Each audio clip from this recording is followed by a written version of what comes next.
आज हम बहुत ही सिंपल लैंग्वेज में कैंसर के बारे में बात करेंगे और इतना सिंपल इसको करेंगे कि ताकि एक बहुत ही गांव से भी बिलोंग करता हुआ आदमी भी बहुत इजीली समझ सके। जनरली हाई टर्मिनोलॉजी में न पढ़ते हुए हम चालू करते हैं। तो जैसे कि हम स्टार्ट करते हैं, जैसे कि जब कोई मेल और फीमेल रहता है तो उन दोनों के हाफ क्रोमोजोम मिलके एक सेल बनता है। अब हम और आप जो भी हैं पहले एक सेल ही रहे होंगे और उस सेल का मतलब वेट कुछ भी नहीं रहता है। अब जब जैसे डायग्राम में देख सकते हैं कि जो यहाँ पर मेल है और एक फीमेल है, इन दोनों के हाफ क्रोमोजोम मिलके क्या हुआ कि जायगोटे में गए, जायगोटे से क्या हुआ एक सेल बना और उस सेल से बाद में 9 महीने की प्रोसेस होकर सेल का डिवीजन मल्टीप्लिकेशन होते होते होते वो जो एक सेल बना था तो वही सेल फिर उसका 9 महीने तक में 2.5 kg से 3.5 kg तक का वेट हो गया। मतलब उसी बॉडी में ऑर्गन बन गए, ऑर्गन के साथ साथ बॉडी बना और फिर उस बच्चे का जन्म हुआ। तो हम सबके बॉडी में 37 ट्रिलियन सेल होते हैं।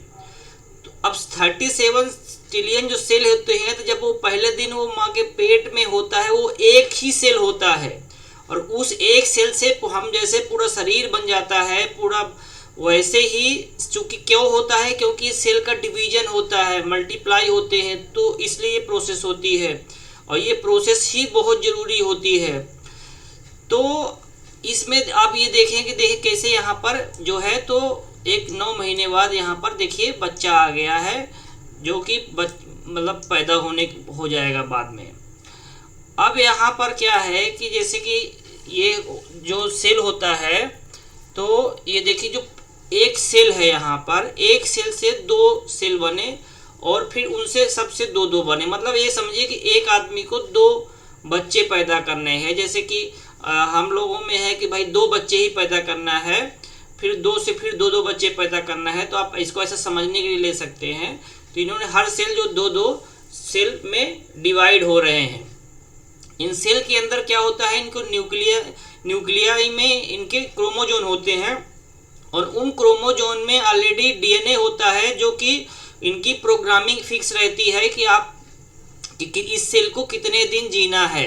जैसे कि हर बॉडी के अलग अलग आर्गन होते हैं, उन सब आर्गन का जो लाइफ होता है वो अलग अलग होता है। जैसे पेट के जो सेल होते हैं 3 दिन जीते हैं, तो 3 दिन जीने के बाद वो फिर से नया सेल बनते हैं।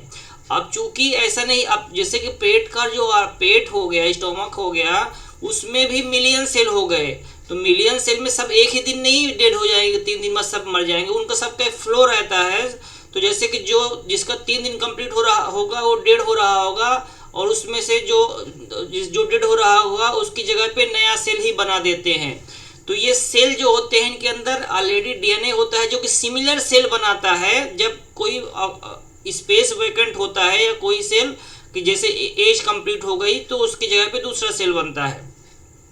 अब ये सेल जो बनता रहता है, अब इस सेल बनने में क्या है कि एक टाइम के साथ साथ कभी क्या होता है कि इन सेल में कुछ ना कुछ गड़बड़ी हो जाती है। जैसे कि हम कहीं प्रोडक्शन में प्रोडक्ट बना रहे हैं तो हमेशा सारे प्रोडक्ट ओके बनेंगे ज़रूरी नहीं है, कभी कभी ख़राब प्रोडक्ट भी बनता है जिसको बाद में स्क्रैप कर दिया जाता है।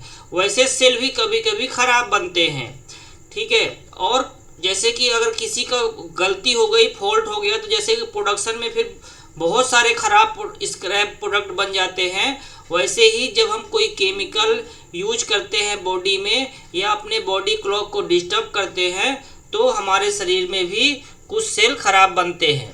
तो अब यहाँ पर आप ये देखिए कि जैसे कि जो अब ये इसमें क्या हुआ कि कुछ सेल जो हो गए तो कुछ सेल खराब बन गए हैं। अब जो ये खराब सेल बने हैं तो इनका डीएनए भी खराब हो चुका है। अब जब ये अगला अपना जनरेशन बढ़ाएंगे, अगला सेल बनाएंगे तो ये सेम ऐसे ही सेल बनाएंगे, खराब सेल ही बनाएंगे। खराब सेल का मतलब ये हो गया कि जो प्रीवियस वाला सेल था इनका, तो उस सेल से इनकी आकृति आकार सब अलग हो जाता है क्योंकि डीएनए में गड़बड़ी हो जाती है। तो इनका प्रीवियस क्या शेप था इनको नहीं पता होता है। जैसे कि क्या होगा कि जैसे किसी को जब पेट में बच्चा रहता है, तो चूंकि पहले मैंने बताया कि सेल एक सिंगल सेल ही रहता है, तो उसको जो है तो जब बोलते हैं सूर्य ग्रहण पड़ रहा है तो मत जाओ, मतलब जो यूवी रेज होती हैं सन की, वो डिस्टर्ब कर सकती है, उस सेल के डीएनए को डिस्टर्ब कर सकती है, इरेज कर सकती हैं। तो जो बच्चा पैदा होगा, तो जब डीएनए मिट जाएगा तो किसी का आंख नहीं रहेगा, कान नहीं रहेगा, कुछ ना कुछ विसंगतियों से बच्चा पैदा हो जाता है। वैसे जो डीएनए में का जो क्रोमोजोन है, सेल के अंदर का भी जो क्रोमोजोन है, अगर उसमें कुछ डिस्टर्बेंस हो गया तो वो जो अगला सेल बनाता है वो सिमिलर नहीं बनाता है, तो ये क्या होगा, खराब सेल बन गया।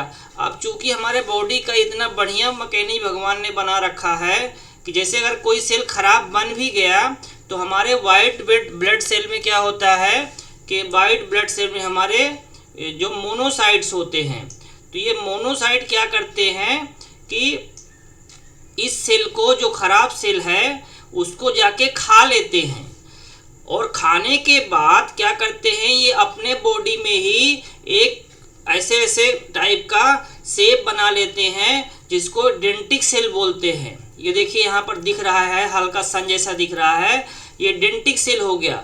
इस डेंटिक सेल में जो मोनोसाइट्स ने खाया था उसी खराब डीएनए वाले सेल के ही प्रोटीन को अपने सरफेस में ला दिया। अब क्या होगा कि यहाँ जब सरफेस में आ गया तो जो टी सेल बॉडी में होते हैं, अभी उनके पास ताकत नहीं थी, तो इसने क्या किया कि एक मेमोरी सेल बना दिया, और टी सेल जो हो गया एक डिफेंस आर्मी की तरह हो गए। अब वो क्या करेंगे कि ढूंढ ढूंढ के जहाँ भी रहेगा तो उन सबको वो क्या करेंगे कि मारेंगे। ये डिफेंस आर्मी बन गई। अब ये डिफेंस आर्मी क्या करेगी टी सेल की, कि चाहे कितने भी ये सेल रहने दीजिए खराब वाले, ये सब कैंसर सेल ही होते हैं, इनको ये क्या करेगा, T cell already memory cell भी है, किलर सेल भी है, हेल्पर सेल है, किलर सेल है, तो ऑलरेडी इसके सरफेस में सब मेमोरी फिक्स हो गई कि भाई ये सेल जो है खराब सेल है, कैंसर सेल है।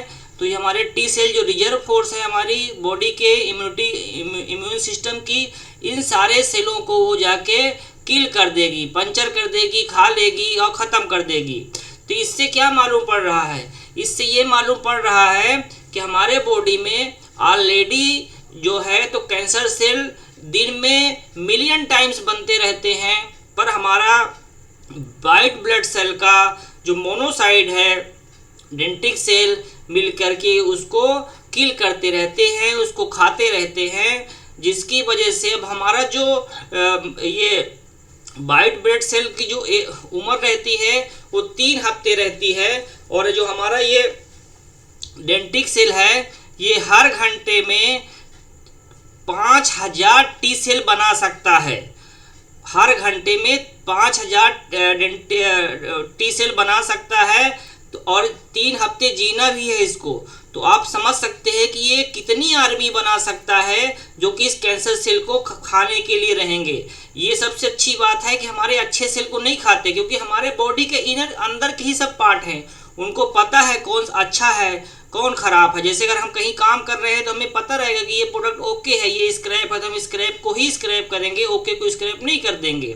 वैसे ही इनर सिस्टम है, इनको स्क्रैप वाला जो खराब वाला सेल होता है उसको पता रहता है, वो उसी को ख़त्म करते हैं, और 1 घंटे में 5000 टी सेल बना सकते हैं। उसी में ये टी सेल में जैसे कि आर्मी में रहता है CD4+, CD8+, T helper, T killer cell, तो ये कितना बढ़िया भगवान ने इम्यून सिस्टम हमारे अंदर बना रखा है। पूरे ब्रह्मांड को जानना एक बार आसान है, पर अपने बॉडी के हर चीज़ को जानना बहुत टफ है। ये एक ब्रह्मांड जैसा ही है, इसके अंदर सारा कुछ सिस्टम रहता है अपने आप। चूँकि 37 ट्रिलियन सेल का आप समझ सकते हैं, आप मैंने बताया कि एक सेल से ही हम लोग सब पैदा हुए हैं, तो वैसे ही सेल मल्टीप्लाई होते रहते हैं। तो 37 ट्रिलियन सेल को मैनेज कोई दवाई कोई मेडिसिन नहीं कर सकती, वो बॉडी का इम्यून सिस्टम ही उनको व्यवस्थित मैनेज कर सकता है। उसको बराबर पता रहता है कौन अच्छा है कौन खराब है, तो हमें बॉडी के सिस्टम को डिस्टर्बेंस नहीं करना चाहिए। अब यहाँ पर क्या है कि यहाँ पर आप ये देखिए कि जो हमारे रिजर्व। अब कैंसर सेल क्या होता है? कैंसर सेल हो गया कि जैसे मान लीजिए कि ये जो सेल बन रहा है तो जो उसका दो सेल में से एक अच्छा बना, एक खराब बन गया। अब जो खराब बन गया तो उससे तो खराब ही खराब सेल बनेगा, फिर जो दो खराब हो गए, दो से चार खराब हो जाएंगे। तो ये फ्लो जो है चलता रहेगा। तो जो अनकंट्रोल वे में, मतलब जैसे कि इनकी एज भी तो डिसाइड रहती है ना। जैसे स्टमक का सेल हो गया कि भाई 3 दिन तुमको जीना है, 3 दिन के बाद मर जाना है।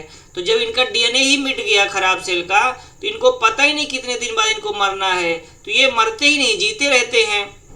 अब इन्हीं सेल को हमारा जो डेंटिक सेल का टी सेल है किल करता रहता है, हमारा मोनोसाइट खाता रहता है, ठीक है।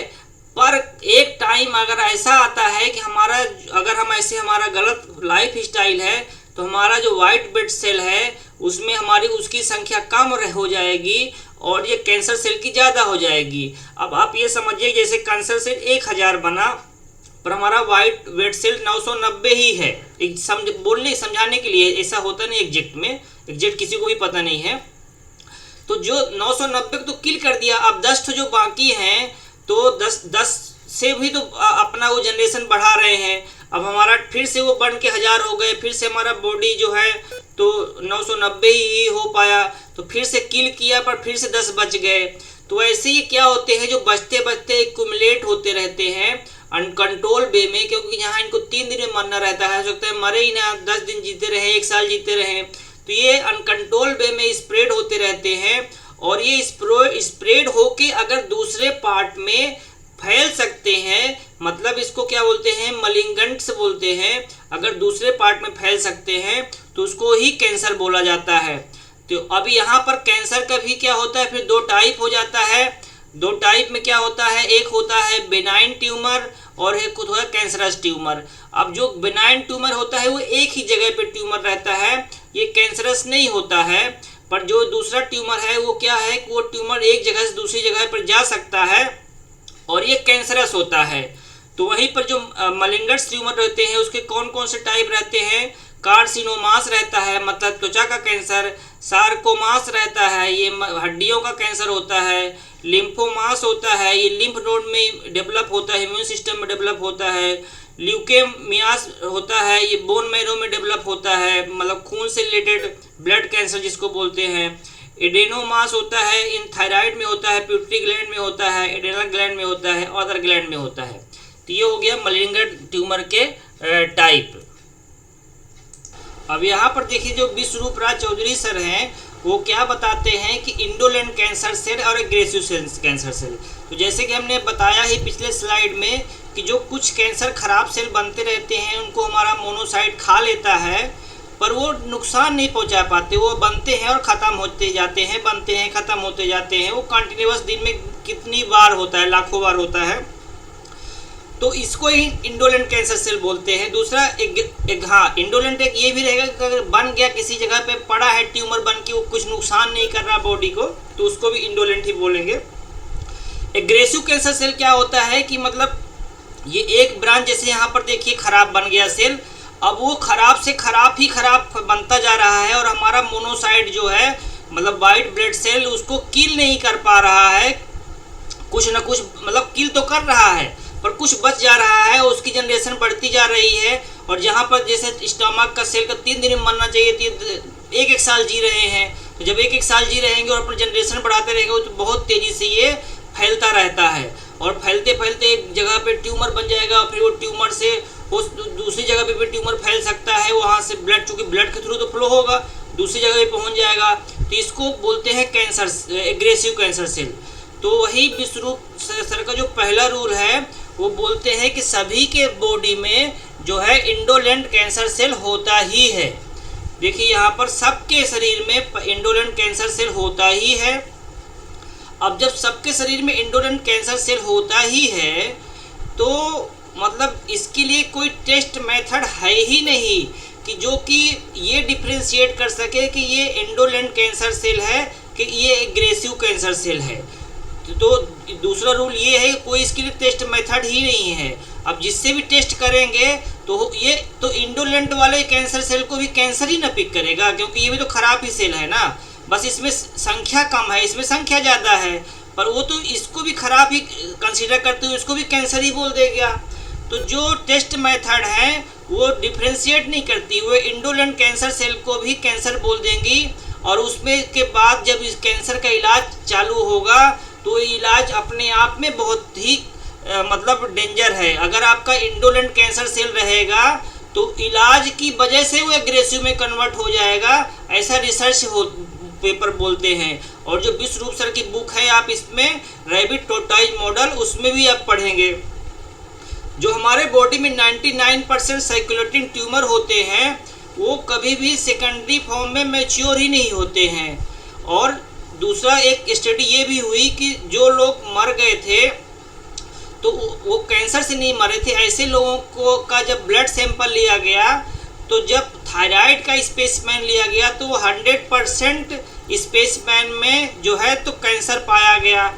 70% जो प्रोस्टेट का स्पेसिमेन लिया गया उसमें कैंसर पाया गया। 40% जो है ब्रेस्ट जो होता है जो औरतों का, उसका सैंपल ले गया तो 40% में कैंसर पाया गया।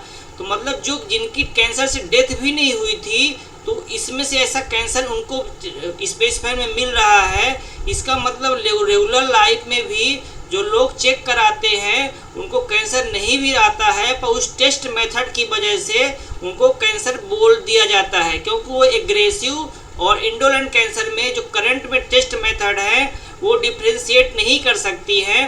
तो ये ऑलरेडी जो टेस्ट मेथड होती है उनसे भी कैंसर मरीज तैयार होते हैं, जो कि हम पहले वीडियो में ऑलरेडी बता रखे हैं। मैं उस वीडियो का लिंक नीचे दे दूंगा, आप उसको जाके एक बार जरूर देखिएगा।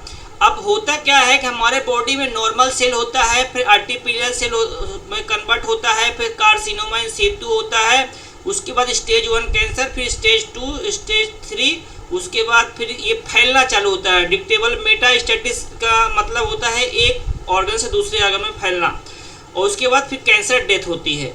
पर ये केस रेयर टू रेयर होता है। रेयर टू रेयर का मतलब है कि 99% नहीं होगा, 1% चांस रहता है कि ऐसा केस होता है। जनरली हमारे बॉडी का जैसे हमने बताया कि बहुत ही इम्यून सिस्टम बहुत ही इसके अंदर इतना मैकेनिज्म है कि सब अपने आप करेक्ट रिपेयर सब होता रहता है। तो जनरली प्रोसेस क्या होती है, नॉर्मल सेल होता है, उसके बाद एट्रिपिकल सेल होता है, फिर कार्सिनोमा इन सितु होता है और स्टेज 1 कैंसर होता है। तो ये कहीं से भी वापस हो सकता नॉर्मल सेल से, आर्टिफिशियल सेल से ही वापस हो जाए, या फिर कार्सिनोमा इन सितु से वापस हो जाए। मतलब जनरली ये बॉडी में ये सिस्टम साइकिल चलता रहता है, कुछ खराबी होता है उसका रिपेयर करके फिर से सही हो जाता कर देता है बॉडी हमारा, ये सब जो चलता रहता है। तो मोस्ट केसेस में ऐसा ही होता है कि अपने आप करेक्ट होता रहता है। अब इसमें क्या है कि जैसे कि थर्ड रूल क्या हो गया कि अगर किसी का कैंसर इंडोलेंट कैंसर रहेगा उसको ट्रीटमेंट मेथड पे जाएंगे, कैंसर के रेडिएशन देंगे, कीमोथेरेपी देंगे, बायोप्सी देंगे, सर्जरी देंगे, तो वो भी कैंसर सेल में कन्वर्ट हो जाता है एग्रेसिव कैंसर सेल में, जो कि खतरनाक होता है। तो हमें चौथा रूल क्या है कि हमको एग्रेसिव कैंसर सेल जो होता है जिसको रैबिट रिप्रेजेंट कर रहा है एग्रेसिव को, उसको हमको इंडोलेंट कैंसर सेल में बनाने के लिए हमको अपने बॉडी के सर्केडियम रिदम को, बॉडी के बायोलॉजिकल क्लॉक को करेक्ट करना रहता है। अगर हमने बायोलॉजिकल क्लॉक को करेक्ट कर लिया तो हमारा एग्रेसिव कैंसर सेल भी रहेगा, वो भी इंडोलेंट में कन्वर्ट हो जाएगा। तो बायोलॉजिकल क्लॉक को करेक्ट करने के लिए क्या करना पड़ता है, अब देखिए इसमें क्या होता है, जब हमारा ब्लू लाइट पड़ती है आंखों में तो रेटिना के पीछे गैलेरियन ग्लैंड होती है, उससे क्या होता है वो सिग्नल दे देती है हमारे किसको, एससीएन को। एससीएन क्या है, ये एससीएन क्या है, सुप्राकियासमैटिक न्यूक्लियस है, जो कि थैलेमस जो ग्लैंड होती है एक माइंड पे उसके अंदर होता है।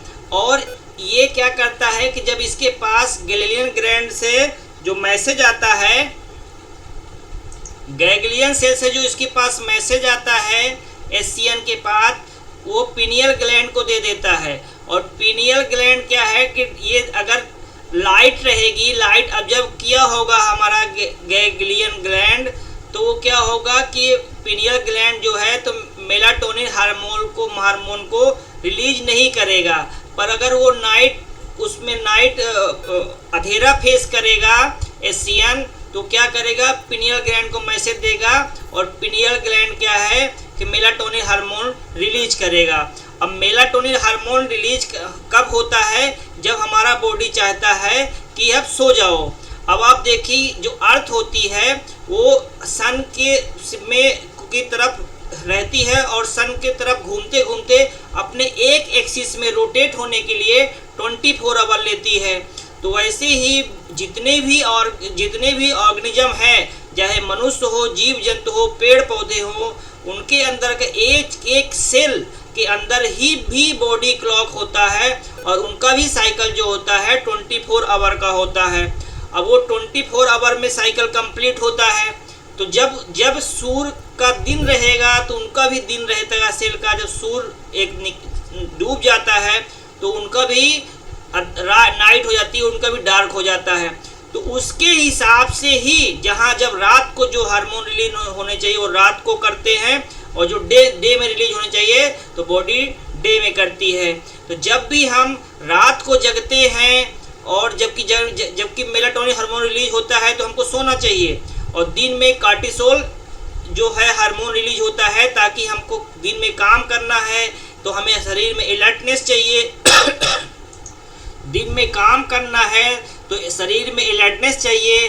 तो इसलिए हमारा जो एशियन है उसके थ्रू जो मैसेज ट्रांसफर होता है तो कार्टिसोल हार्मोन दिन में रिलीज होता है, ताकि हम अच्छे तरीके से अपना काम कर पाएँ। तो जो ये मैकेनिज्म है बॉडी क्लॉक का, सर्केडियन रिदम का, ये बॉडी के टेम्परेचर को मेंटेन करना, ब्लड प्रेशर को मेंटेन करना, ये सारी एक्टिविटी को मेंटेन करता है। ये फास्ट फीड साइकिल पे चलता है, और इसमें लाइट एंड डार्क साइकिल पे चलता है। इसका मतलब सिंपल से आप ये समझिए, सूर्य के साथ अपनी ज़िंदगी चलाइए। सूर्य जब जग जाए तभी आपको खाना है, तभी आपको काम करना है। सन का एक्सपोजर अगर आप डेली 1 घंटे मिनिमम लेते हैं तो भी बॉडी क्लॉक करेक्ट होता है, और सूर्य के डूबने के साथ साथ आपको तभी सब सोने के लिए भी जाना है, उसके 1-2 घंटे बाद आपको खाना भी बंद करना है। सूर्य के साथ खाना, सूर्य के साथ काम करना।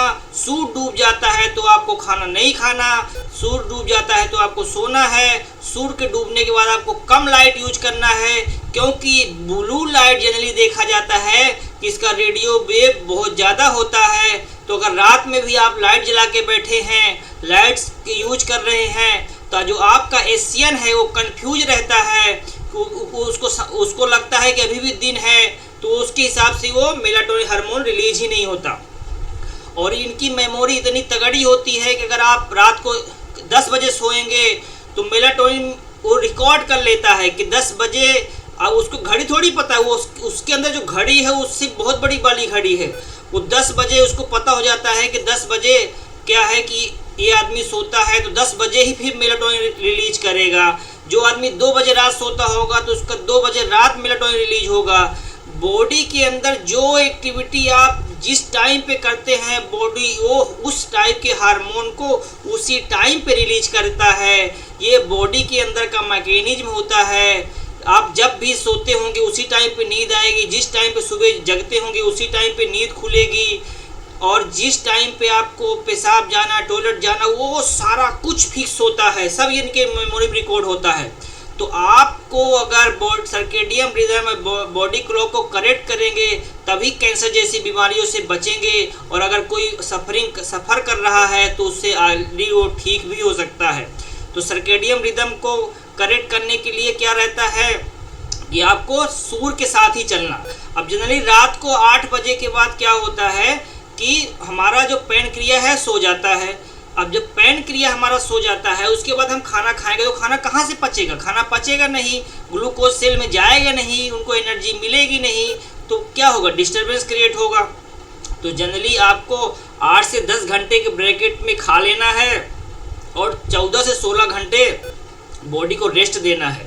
तो वो 8 से 10 घंटे का ब्रैकेट जो होना चाहिए वो भी रात को 8 बजे के पहले ही होना चाहिए। मतलब इसमें टाइम बॉन्ड में ही आपको 8 से 10 घंटे पिक करना है। सुबह 8 बजे से रात के 8 बजे ये 12 घंटे का बैंड है। इसी 12 घंटे के बैंड में ही आपको अपना 8 से 10 घंटे पिक करना है और इसी में ही खाना है और इसके बाद नहीं खाना है। वैसे ही रात को आपको कम लाइट यूज करना है, मिनिमम लाइट यूज करना है ताकि आप अच्छे सो सकें। और सन एक्सपोजर 1 घंटे डेली लेंगे मिनिमम। आपको 1 से 2 घंटे अगर अर्थ के टच में रहेंगे, ज़मीन के टच में रहेंगे नंगे पाँव, तो आप अपने सर्केडियम रिदम और या बॉडी क्लॉक को करेक्ट करते रहेंगे। और उसके साथ साथ अगर आप DIP डाइट खाएंगे, जो विश्वरूप चौधरी सर की है, DIP डाइट खाएंगे तो आप बहुत ही जल्दी किसी भी बीमारियों से धीरे धीरे एकदम मुक्त होते जाएंगे। तो अगर आपको ये हमारी सब वीडियो अच्छी लगी हो तो इसको लाइक कर दीजिए, सब्सक्राइब कर दीजिए और दोस्तों को भी शेयर करिए ताकि वे अगर इन्फॉर्मेशन वैल्यूएबल आपको लगी हो तो वो भी इसका बेनिफिट उठा सके।